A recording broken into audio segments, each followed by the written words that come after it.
नवीन वर्षामध्ये सगळ्यांसाठी एक मोठी सुवर्ण संधी आहे. आपले जे महाराष्ट्राचे मुख्यमंत्री आहेत त्यांनी एक 2 दिवस अगोदर अनाउन्समेंट केलेली आहे की 2026च्या एंडिंग पर्यंत किंवा 2027च्या स्टार्टिंग पर्यंत टोटल 70,000 पदांची रिक्रुटमेंट केली जाईल. ज्या टोटल 70,000 पदांपैकी जे 50,000 पद असतील किंवा ज्या वॅकन्सीज असतील त्या एमपीएससी थ्रू भरण्यात येतील आणि उरल्या जे 20,000 रिक्रुटमेंट असेल ते non MPSC other departmental exam through conduct करण्यात येईल. त्यांनी याच्यामध्ये एकदम महत्त्वाची गोष्ट सांगितलेली आहे. सगळे एकदम तुम्हाला मी क्लिअरली सांगतो. व्हिडिओला पूर्ण बघा, सेव्ह करा आणि तुमच्या जवळच्या मित्रांना शेअर करायला विसरू नका.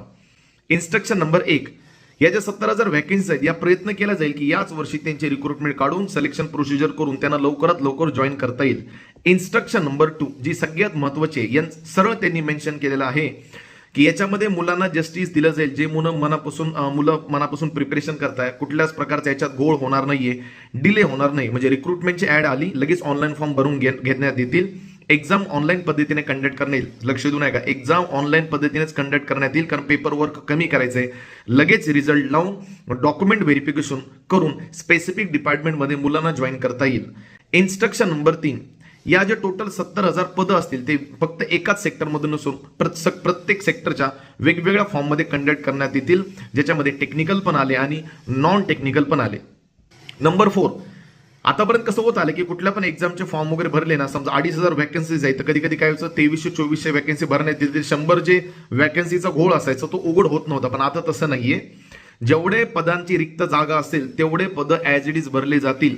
हे जे मध्यस्थी सेटिंग वगैरे करण्याचा जो पार्ट होता की सेटिंग करून 20-25 लाख रुपये वरून तुम्ही एखादी पद जॉईन करू शकतात, तर मुख्यमंत्र्यांनी सांगितलेलं आहे की असं बिलकुल पण त्याच्यामध्ये होणार नाही. म्हणजे जे विद्यार्थी खरंच खूप मेहनत करताय, ज्यांना जॉबची मनापासून गरज आहे, सो डायरेक्ट रिक्रुटमेंटच्या मार्फत तुम्हाला त्याच्यामध्ये जॉईन करता येईल. कसली सेटिंग त्याच्यामध्ये नसेल. तुमच्या स्किलच्या बेसिसवर, तुमच्या स्कोअरच्या बेसिसवर तुमची सिलेक्शन प्रोसिजर त्याच्यामध्ये केली जाईल.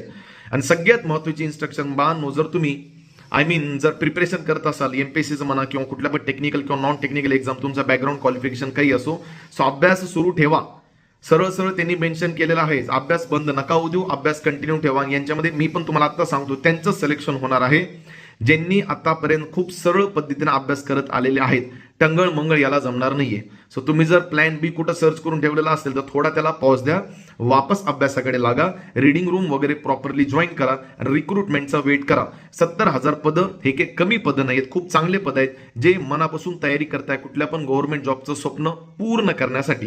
सो हा व्हिडिओ मॅक्झिमम मुलांना पाठवा. जशी याचे रिक्त पदांची अनाउन्समेंट होईल किंवा अजून एखादी इन्स्ट्रक्शन येईल मी तुम्हाला आठवण करून देईल, मी त्याच्यावर व्हिडिओ बनवून तुम्हाला फॉरवर्ड करून देईल जेणेकरून तुम्हाला त्याची माहिती कळाली पाहिजे.